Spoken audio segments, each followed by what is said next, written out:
Kogilu layout ನಿರಾಶ್ರಿತರಿಗೆ ಪುನರ್ವಸತಿ ವಿಚಾರಕ್ಕೆ ಸಂಬಂಧಪಟ್ಟಂತೆ ಪರ್ಯಾಯ ವ್ಯವಸ್ಥೆಗೆ ಫಟಾಫಟ್ ಕ್ರಮ ಕೈಗೊಂಡಿದ್ದಾಯಿತು. ಈಗ ಅಕ್ರಮ ಒತ್ತುವರಿದಾರರಿಂದ ನಿಯಮದಲ್ಲಿ ಬದಲಾವಣೆಗಳು ನೋಡಿ. ತಾವೇ ಮಾಡಿರುವಂತಹ ನಿಯಮವನ್ನೇ ಗಾಳಿಗೆ ತೂರಲಾಗುತ್ತಾ? ಹಾಗಾದ್ರೆ ಯಾಕಂದ್ರೆ ಒಬ್ಬರಿಗೆ ಒಂದು ಮನೆ ಕಟ್ಟಿಕೊಡ್ಬೇಕು ಸರ್ಕಾರದಿಂದ ಅಥವಾ ನಿವೇಶನ ಕೊಡಬೇಕು ಅಂದ್ರೆ ಇಂಥದ್ದೇ ರೂಲ್ಸ್ಗಳನ್ನು ತರುತ್ತೆ, ಅದನ್ನ ಫಾಲೋ ಮಾಡಬೇಕಾಗುತ್ತೆ. ಇಷ್ಟು ದಿನ 15 ಮಾನದಂಡಗಳಡಿ ಮನೆಗಳನ್ನ ಅಥವಾ ಫ್ಲಾಟ್ಗಳನ್ನ ಹಂಚಿಕೆ ಮಾಡ್ತಾ ಇದ್ರು.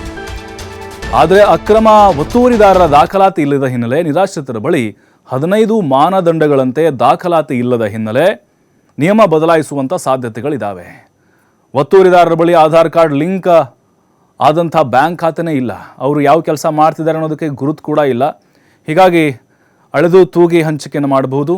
ಇದೆಲ್ಲದರ ಬಗ್ಗೆ ಮತ್ತಷ್ಟು ಮಾಹಿತಿ ನಮ್ಮ ಪ್ರತಿನಿಧಿ ಶಿವಕುಮಾರ್ ನೀಡ್ತಾರೆ. ಶಿವಕುಮಾರ್, ಈಗ ಕೋಗಿಲು ಲೇಔಟ್ನ ಕಾದಾಟ ಎಷ್ಟರ ಮಟ್ಟಿಗೆ ಸರ್ಕಾರಕ್ಕೆ ಬಿಸಿತುಪ್ಪವಾಗಿದೆ? ಈ ಮಾನದಂಡಗಳಲ್ಲಿ ಬದಲಾವಣೆ ಖಂಡಿತವಾಗ್ಲೂ ಮಾಡಬೇಕಾದಂಥ ಅನಿವಾರ್ಯತೆ ಸರ್ಕಾರಕ್ಕೆ ಎದುರಾಗಿದೆ. ಅದರ ಜೊತೆಗೆ ಈಗ ಕೃಷ್ಣ ಬೈರೇಗೌಡರು ಬಂದ್ಮೇಲೆ ಹಸ್ತಾಂತರ ಮಾಡಲಾಗುತ್ತಾ ಅಥವಾ ಇನ್ನೂ ಕ್ಲಾರಿಟಿ ಸಿಕ್ಕಿಲ್ವ ಸರ್ಕಾರಕ್ಕೆ ಅಂತ? ಯಾರಿಗೆ ಕೊಡಬೇಕು, ಯಾರಿಗೆ ಬಿಡಬೇಕು ಅಂತೇಳಿ?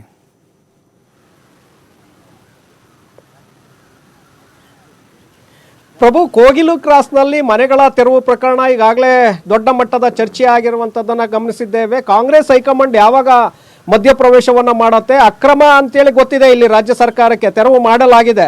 ಆದರೆ ಕಾಂಗ್ರೆಸ್ ಹೈಕಮಾಂಡು ಸಂತ್ರಸ್ತರ ಪರವಾಗಿ ಯಾವಾಗ ಬ್ಯಾಟಿಂಗನ್ನು ಮಾಡ್ತೋ ಆಗ ಅನಿವಾರ್ಯವಾಗಿ ರಾಜ್ಯ ಸರ್ಕಾರ ಕೂಡ ತಾಳಕ್ಕೆ ಕುಳಿಬೇಕಾಗಿದೆ.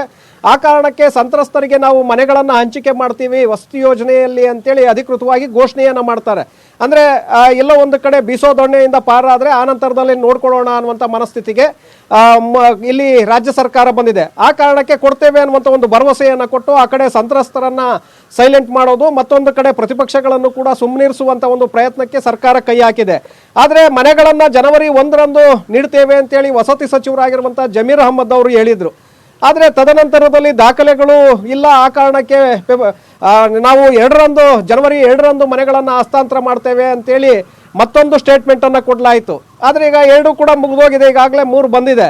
ಆದರೆ ಇನ್ನೂ ಕೂಡ ಮನೆಗಳನ್ನು ವಿತರಣೆ ಮಾಡುವಂಥ, ಹಂಚಿಕೆ ಮಾಡುವಂಥ ಪ್ರಯತ್ನವನ್ನು ಸರ್ಕಾರ ಮಾಡ್ತಾ ಇಲ್ಲ. ನಿನ್ನೆ ಸಂಜೆ ಸಚಿವ ಸಂಪುಟ ಸಭೆಯಲ್ಲೂ ಕೂಡ ಇದರ ಬಗ್ಗೆ ಸುದೀರ್ಘವಾಗಿ ಚರ್ಚೆ ಆಗತ್ತೆ. ನಂತರ ಸಂಪುಟ ಸಭೆಯ ನಂತರ ಮುಖ್ಯಮಂತ್ರಿಗಳು ಅಧಿಕಾರಿಗಳ ಜೊತೆ ಮತ್ತೊಂದು ಸಭೆಯನ್ನು ಮಾಡ್ತಾರೆ. ಆ ಸಭೆಯಲ್ಲೂ ಕೂಡ ಒಮ್ಮತಕ್ಕೆ ಬರೋದಕ್ಕೆ ಸಾಧ್ಯ ಆಗೋದಿಲ್ಲ.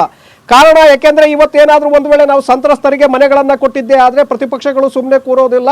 ಮುಂದಿನ ದಿನಗಳಲ್ಲಿ ಕಾನೂನು ಹೋರಾಟಕ್ಕೆ ಮುಂದಾಗತ್ತೆ.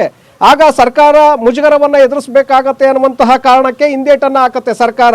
ಯಾಕೆಂದರೆ ಎಲ್ಲ ದಾಖಲೆಗಳನ್ನು ಪರಿಶೀಲಿಸಿ ನಿಯಮಗಳಲ್ಲಿ ಅವಕಾಶ ಇದೆಯಾ ಹೇಗೆ ಅನ್ನುವಂಥದ್ದನ್ನು ನೋಡಿ ಆನಂತರದಲ್ಲಿ ಮನೆಗಳನ್ನು ಹಂಚಿಕೆ ಮಾಡೋಣ ಅನ್ನುವಂಥ ತೀರ್ಮಾನಕ್ಕೆ ಸರ್ಕಾರ ಬಂದಂತೆ ಕಾಣಿಸ್ತಾ ಇದೆ. ಹಾಗಾಗಿ ಮತ್ತಷ್ಟು ದಿನಗಳ ಕಾಲ ವಿಳಂಬ ಆಗತ್ತೆ ಇದು. ಯಾಕೆಂದರೆ ಈಗಲೇ ಮನೆಗಳನ್ನು ಹಂಚಿಕೆ ಮಾಡೋದಕ್ಕೆ ಬರೋದಿಲ್ಲ. ಈಗಾಗಲೇ ಬೆಂಗಳೂರು ನಗರದಲ್ಲೇ ನಾವು ಗಮನಿಸಿದಾಗ ಸುಮಾರು 30 ಲಕ್ಷ ಅಕ್ರಮ ಕಟ್ಟಡಗಳನ್ನು ಕಟ್ಟಲಾಗಿದೆ. ರೆವಿನ್ಯೂ ನಿವೇಶನಗಳಲ್ಲಿ ಮನೆಗಳನ್ನು ಕಟ್ಟಲಾಗಿದೆ. ಅವರಿಗೆ ಇನ್ನೂ ಸರಿಯಾದಂಥ ದಾಖಲೆಗಳನ್ನು ಕೊಡೋದಕ್ಕಾಗಿಲ್ಲ. ಇಲ್ಲಿ ನೀವು ಆಧಾರ್ ಕಾರ್ಡ್ ಇರಬೇಕು, 5 ವರ್ಷ ಅಲ್ಲಿ ನೆಲೆಸಿರಬೇಕು, OC CC ಇದೆಲ್ಲವನ್ನೂ ಕೂಡ ಅಪ್ಲೈ ಮಾಡಬೇಕಾಗತ್ತೆ ಮನೆಗಳನ್ನು ಕೊಡಬೇಕಾದ್ರೆ. BPL ಕಾರ್ಡ್ ಇದೆಯಾ ಅಂತೇಳಿ. ಸೊ ಹಾಗಾಗಿ ಈ ಎಲ್ಲ ದಾಖಲೆಗಳು ಇಲ್ಲದೆ ಇರೋದ್ರಿಂದ ಈಗ ಸರ್ಕಾರಕ್ಕೂ ಕೂಡ ಇದು ಸಮಸ್ಯೆ. ದಾಖಲೆಗಳಿಲ್ಲದೆ ಕೊಟ್ಟರೆ ಮುಂದಿನ ದಿನಗಳಲ್ಲಿ ಸಂಕಷ್ಟ ಎದುರಿಸಬೇಕಾಗತ್ತೆ. ಆ ಕಾರಣಕ್ಕೆ ಸರ್ಕಾರ ಹಿಂದೇಟನ್ನು ಹಾಕ್ತಾ ಇದೆ. ಪ್ರಭು, ಓಕೆ, ಥ್ಯಾಂಕ್ ಯು ಶಿವಕುಮಾರ್ ತಮ್ಮೆಲ್ಲ ಮಾಹಿತಿಗಾಗಿ.